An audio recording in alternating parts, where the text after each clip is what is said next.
जय हिंद, जय महाराष्ट्र.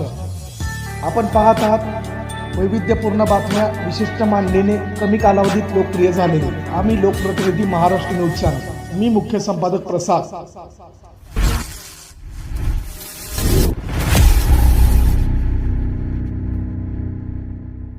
कार्यकर्त्यांसाठीच आहे. काय एकंदरीत बैठकीचा सार होता?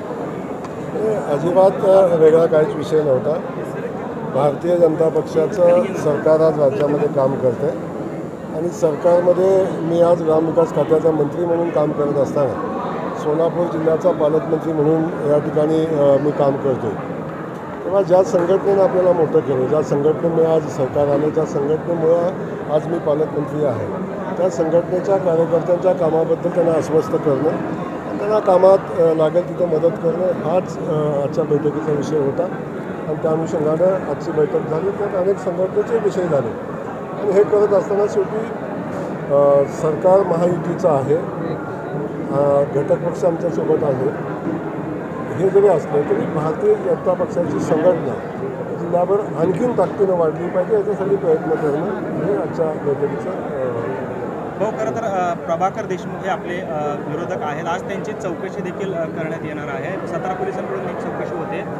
त्यांचा देखील त्या ज्या काही आपल्यावरती आरोप करण्यात आले, खंडणीचा प्रकार झाला, त्यामध्ये त्यांचा देखील सहभाग असल्याचं बोललं जाते. त्या दृष्टीने तपास होतो. काय सांगा? मुळातच तो प्रकरण हा एक वेगळा विषय आहे. सद्यस्थितीत मुख्यमंत्री महोदयांनी त्यातील बऱ्याच गोष्टी स्पष्ट केलेल्या आहेत आणि आत्ता पोलीस तपास चालू आहे. मला बोलण्यासारखं खूप आहे, मी बोलणार आहे. परंतु अजून तपास चालू आहे. पोलिसांना त्यांचा तपास करू द्या. त्यामध्ये जे काय आहे ते बाहेर येऊ द्या. ते बाहेर आल्यानंतर मी माझं स्पष्ट मत आणि मला काही गोष्टी मांडायच्या आहेत तेव्हा मी मांडले. पण आज पोलीस तपास चालू आहे. पोलिसांनी तपास करू द्या. हो, खरं तर कार्यकर्त्यांच्या निवडणुका म्हणजे मार्केट कमिटीच्या निवडणुका येत आहेत आणि त्या निवडणुकामध्ये कार्यकर्त्यांना बळ देत असताना दिलीप मानेसारख्या नेत्यांची देखील तुमची भेट होती आहे. या भेटीकडे आम्ही कशा पद्धतीनं बघायचं आणि मार्केट कमिटीच्या निवडणुकीत आणि मुळातच भारतीय जनता पक्षाच्या सगळ्या कार्यकर्त्यांची आज बैठक होत असताना आज मानेसाहेबांच्याकडं स्नेहभोजनाचा कार्यक्रम आज आहे. याच्यामध्ये कुठला राजकीय विषय नाही. 2009 साली आम्ही दोघे आमदार होतो आणि एक मित्र म्हणून मी माझ्या भारतीय जनता पक्षाच्या नेतृत्वाची परवानगी घेऊन, लोकल नेतृत्वाची परवानगी घेऊन मी त्या ठिकाणी चाललो आहे. त्यामध्ये कुठलाही राजकीय विषय किंवा राजकीय चर्चा असं नाही. काँग्रेसकडे दुखावले होते विधानसभेच्या निवडणुकीमध्ये. भाजप कुठेतरी त्यांना सन्मानाची वागणूक देण्याचा प्रयत्न करेल. काँग्रेस अख्ख्या देशातली जनता दुखावलेली आहे. त्या जनतेला सोबत घेण्याचं आणि त्या जनतेच्या सेवा करण्याचं काम भारतीय जनता पक्षाने केलेलं आहे. ती जिथे होईल काळजी करत होता. हो, खरं तर एक महत्त्वाचा विषय असा आहे, बाजार समितीच्या निवडणुका लागलेल्या आहेत, छाननी झालेल्या आहे. आता 27-28 मतदान आहे. कुठेतरी बाजार समितीची निवडणूक बिनविरोध करण्याचा प्रयत्न आपल्याकडून होतोय का? कारण आपण विरोधी पक्षांच्या नेत्यांना भेटताय, त्यांच्या घरी स्नेह बोलवलं जात आहे. मागच्या वेळेस दिलीप मानेंनी विजयकुमार देशमुखांच्या माध्यमातून, जे खरं तर मंत्री होते आपल्या पक्षाचे, त्यांच्या माध्यमातून पॅनल उभा करून सहकार मंत्री सुभाष देशमुखांना पराभव केला होता. यावेळेस काय एक गोष्ट समजून आपण घेतली पाहिजे की मुळातच मार्केट कमिटीच्या निवडणुकीसंदर्भात मला काही जास्तीचं माहिती नाही. काल आपण बघितलं असेल, मागच्या वेळी आलो विजय मालकांच्या घरी मी जेवण केलं, घरी गेलो.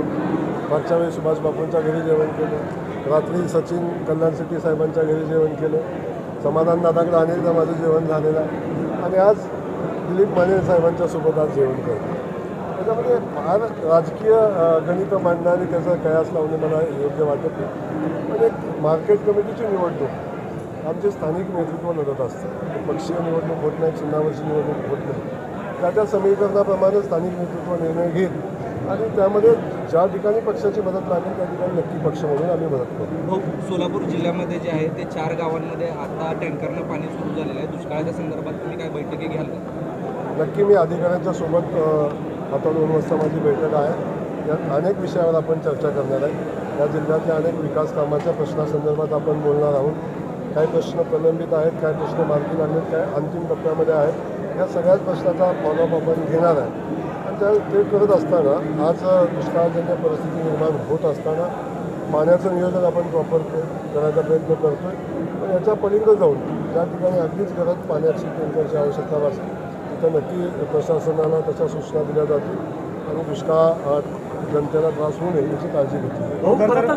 वक्फच्या विषयामध्ये काल लोकसभेमध्ये कायदा पारित झाला, मंजूर झाला, आज राज्यसभेत देखील मांडला जातो. मात्र या